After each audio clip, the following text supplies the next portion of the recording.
Hello friends, welcome to my channel. आज की video में हम एनसीपी देख रहे हैं डिमेंशिया टॉपिक पे। डिमेंशिया एक ऑर्गेनिक मेंटल डिसऑर्डर है। ये प्रोग्रेसिव डिजीज़ है और क्रॉनिक डिजीज़ है। डिलीरियम नाम सुना होगा आपने, वो अक्यूट प्रॉब्लम होती है, वो कुछ टाइम में ठीक हो जाती है। लेकिन डिमेंशिया एक ओल्ड एज की प्रॉब्लम है और प्रोग्रेसिव है। बढ़ते बढ़ते ये इसकी जो सिवियरिटी है वो काफ़ी बढ़ जाती है। यहाँ पर आप पेशेंट का जो एज है इसको 60 टू 65 कर सकते हैं, क्योंकि ओल्ड एज की प्रॉब्लम है, इसलिए यंग एज में ये नहीं होती। यंग एज में होता है सीज़ोफ्रेनिया, 25 से 35 साल के बीच में हो जाता है जो, वो होता है सीज़ोफ्रेनिया। डायग्नोस हमारा है dementia. Alzheimer dementia most common type है इसका, और एंड कॉज भी आप बता सकते हो। उसी तरह से देखिए, इन्फॉर्मेंट है तो इन्फॉर्मेंट में क्या करना है कि, सॉरी ये नहीं आपको कट करना है, यहाँ पे आप सन लिख सकते हो, आप, ठीक है। क्या लिख सकते हैं? सन लिख सकते हैं इस जगह पे, क्योंकि ओल्ड एज है तो उसके साथ में सन आएगा उसे दिखाने के लिए। जो भी साथ पेशेंट को जिसने एडमिट कराया है वो है। प्रेजेंट चीफ कंप्लेंट्स तो loss of memory, Altered memory, ऐसा यहाँ पे कंप्लीट देख सकते हो। यहाँ पे स्पेस है ना, तो इस जगह पे आप कर सकते हो। मिट गया है ये। हिस्ट्री, ट्रीटमेंट की हिस्ट्री लिखनी है आपको। पेशेंट जो भी हिस्ट्री है उसकी, क्या ट्रीटमेंट वो ले रहा है प्रेजेंट में। फिर family history, personal history, birth history, birth cry, ये सब कुछ नॉर्मल बताया गया है। पोस्टनेटल कोई कॉम्प्लिकेशन था वो आपको बताना है। चाइल्डहुड हिस्ट्री कैसी रही है। प्राइमरी फीडिंग का आपको लिखना है, कैसा था। वीनिंग की एज क्या थी, तो 1 ईयर में उसको, यानी कि जो ब्रेस्ट मिल्क है उसको साथ में कुछ शुरू जब करते हैं तो वो वीनिंग हो जाता है। एजुकेशनल स्टेटस देखना है पेशेंट का, जो भी स्टडी से रिलेटेड उसको कोई समस्या अगर आई है तो वो हम नोट करेंगे। सब कुछ नॉर्मल रहा है स्टडी के दौरान तो आपको लिखना। प्ले हिस्ट्री इसी के अंडर में आ जाएगी, कैसा उसका अपनी क्लासमेट्स के साथ बिहेवियर था, प्लेमेट्स के साथ क्या रिलेशन था। Any emotional problem during adolescent, यानी टीनेज की उम्र में कोई ऐसी प्रॉब्लम तो नहीं रही। स्पेसिफिक एजुकेशनल कोई प्रॉब्लम, जैसे बच्चों को लर्निंग में प्रॉब्लम होती है, अटेंशन में प्रॉब्लम होती है, जिसको कि अटेंशन डेफिसिट डिसऑर्डर भी कहते हैं। एज ऑफ मेनार्की, जब मेंस्ट्रुएशन साइकिल स्टार्ट होता है तो उसे मेनार्की कहते हैं। तो ये फीमेल के लिए आएगा और मेल के लिए आएगा। मेनोपॉज क्या होता है, जब मेंस्ट्रुअल साइकिल स्टॉप हो जाता है। और ऑक्यूपेशनल हिस्ट्री बतानी है पेशेंट की, क्या वो काम करते हैं, उनका एज ऑफ स्टार्टिंग वर्क, कब उन्होंने काम शुरू किया, कौन सी उम्र में। रीज़न फॉर एनी चेंज, कोई बदलाव उसमें देखा गया तो उसका क्या कारण रहा है। Current job satisfaction, job in relation, in background. तो ये सारे पॉइंट्स हैं जिनको कि आपको लिखना है। फैमिली ट्री बना लेना है कुछ इस तरह से। ये फैमिली ट्री में पेशेंट तो बताया नहीं है तो आपको ये ऐसे करके पेशेंट बना देना है, ठीक है। एज आप ठीक कर लेना इसमें। टाइप ऑफ फैमिली कैसी है, यहाँ पे न्यूक्लियर लिखना। जॉइंट फैमिली आपको पता है बड़ी होती है, न्यूक्लियर में होते हैं 4 लोग। तो कैसा सोशियो इकोनॉमिक स्टेटस है। फिर यहाँ से देखिए मेंटल स्टेटस एग्जामिनेशन शुरू हो गया। मेंटल स्टेटस एग्जामिनेशन में जो भी चीज़ें आती हैं वो हमको इसमें नोट करना है, जैसे कि जर्नल अपीयरेंस, उसके अंदर कुछ पॉइंट्स हैं। फिर इसके अंदर स्पीच आती है पेशेंट की, कैसा मूड है। थॉट परसेप्शन में 2 चीज़ें आती है, इल्यूजन और हेलुसिनेशन।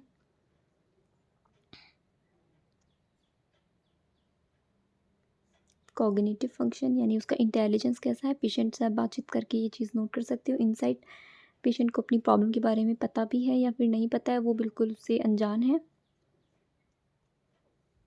फिजिकल एग्जामिनेशन, इसमें सबसे पहले वाइटल्स नोट करने पेशेंट की, फिर जर्नल अपीयरेंस स्टार्ट हो जाता है और इसके आगे complete head to toe examination आएगा। आइज़, ईयर्स, माउथ कंप्लीट उनका चेक करके नोट करेंगे सब कुछ। फिर चेस्ट, इस तरह से आप आगे भी लिख सकते हो। फिजिकल एग्जामिनेशन इसमें इतना इंपॉर्टेंट नहीं रहता है नोट करना जितना कि एमएससी इसमें रहता है, यानी कि साइकेट्रिक एनसीपी में एमएससी करना ज़्यादा ज़रूरी है। नर्सिंग असेसमेंट, असेसमेंट करा है किन किन चीज़ों का वो आप देख लीजिए। Mental status examination, sleeping pattern, nutritional level, coping mechanism, education, play history, ये सारी उसकी जो भी पुरानी हिस्ट्री है एजुकेशन और प्ले की। Anxiety and appearance of the patient, ये सब असेसमेंट के अंदर है। डायग्नोसिस काफ़ी सारे हैं, आप इनमें से 5 बना सकते हो आराम से, ठीक है। क्योंकि इसमें काफ़ी हैं तो आप 5 बना सकते हो। पहला है loss memory related to disease condition. इसमें मेमोरी प्रॉब्लम होती है, पेशेंट को भूलने की बहुत ज़्यादा प्रॉब्लम रहती है।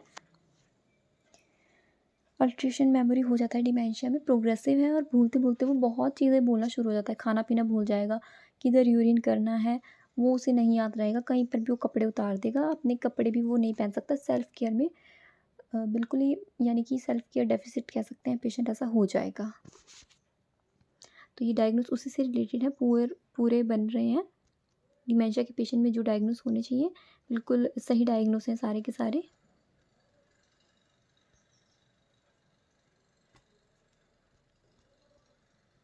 यहाँ पे डायग्नोसिस को एक्सप्लेन कर दिया गया है वन बाय वन करके। सबसे पहले पेशेंट का हम असेसमेंट करते हैं। सब्जेक्टिव डाटा जो भी पेशेंट आपको बताएगा या उसके फैमिली मेम्बर्स, ऑब्जेक्टिव डाटा हम लोग ऑब्जर्व करते हैं। जो भी मेडिकल स्टाफ है जो वो ऑब्जर्व करेंगे वो ऑब्जेक्टिव डाटा है। डायग्नोस बनाना है फिर आपको अपने असेसमेंट के आधार पे, जैसे कि knowledge and intelligence of the person is also altered due to disturb cognitive function. Cognitive function बिल्कुल डिस्टर्ब है उसका, इसीलिए उसका नॉलेज भी अब गड़बड़ा गया है, उसका इंटेलिजेंस भी गड़बड़ा गया है और उसको इम्प्रूव करने की हमको कोशिश करनी है, ये हमारा मेन गोल है। तो उसके लिए आप कुछ प्लान करोगे, उन प्लान को आप एक्शन में लाओगे। जो भी प्लान थे उनका क्या मतलब था, क्या रैशनल था वो बताओगे और लास्ट में आउटपुट देखोगे, इवैल्यूएशन देखोगे कि आपने जितनी भी केयर पेशेंट को प्रोवाइड की उसका क्या आपको रिज़ल्ट मिला है, ये इवैल्यूएशन होता है।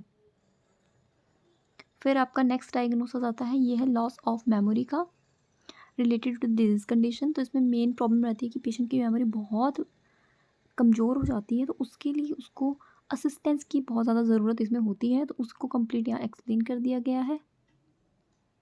अब देखिए नेक्स्ट डायग्नोस, ये सेल्फ केयर डेफिसिट का है। जैसे कि मैंने आपको बताया कि पेशेंट अपने खुद के काम ही नहीं कर पाएगा, उसे कब ब्रश करना है, कब नहाना है, ये कुछ वो नहीं कर पाएगा। इसमें उसको किसी भी हेल्प की ज़रूरत पड़ेगी, ठीक है। नेक्स्ट डायग्नोस है risk for injury related to disorientation and confusion. बिल्कुल इसमें इंजरी की रिस्क रहेगी। पेशेंट जब पूरा डिसओरिएंट और कन्फ्यूज़ रहेगा तो वो अपने आप को चोट भी पहुंचा सकता है या फिर वो दूसरे को भी इसमें नुकसान पहुंचा सकता है।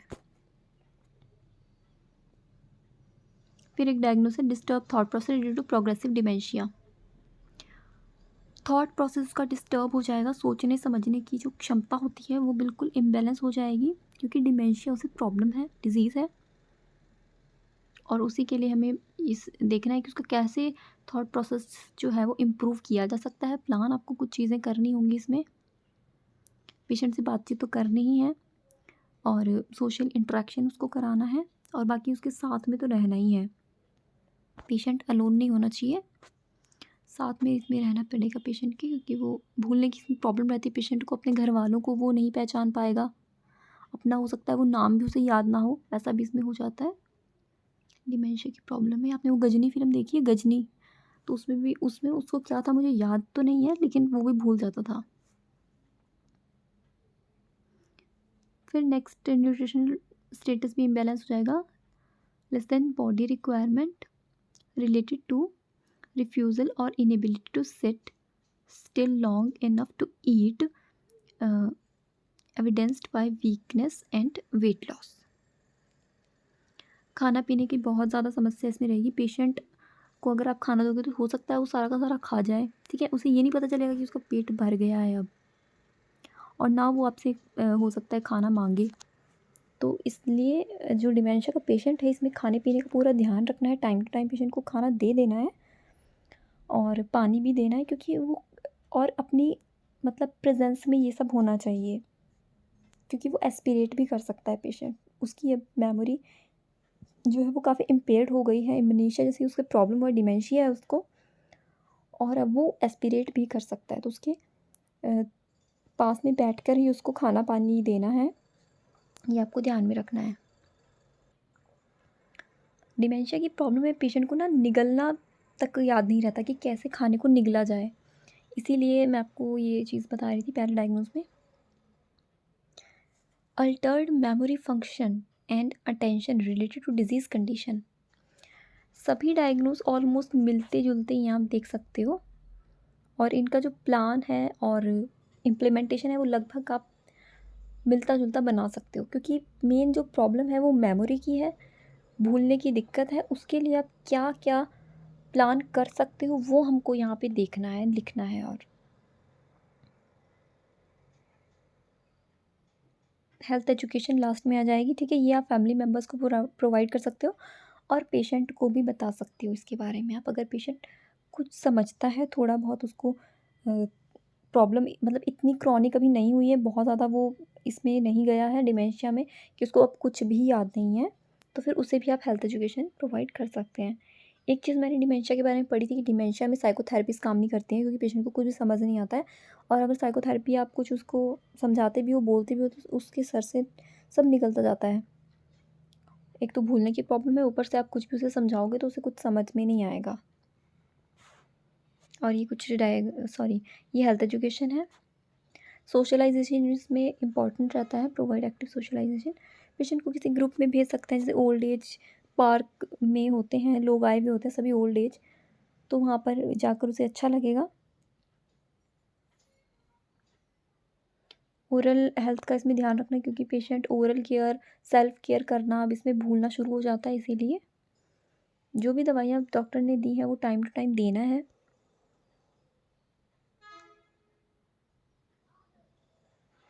और ये बिब्लियोग्राफी है, आप चाहो तो इन बुक्स की हेल्प से भी, आपके पास बड़ी बुक्स हैं तो इनकी हेल्प से भी आप बना सकते हो।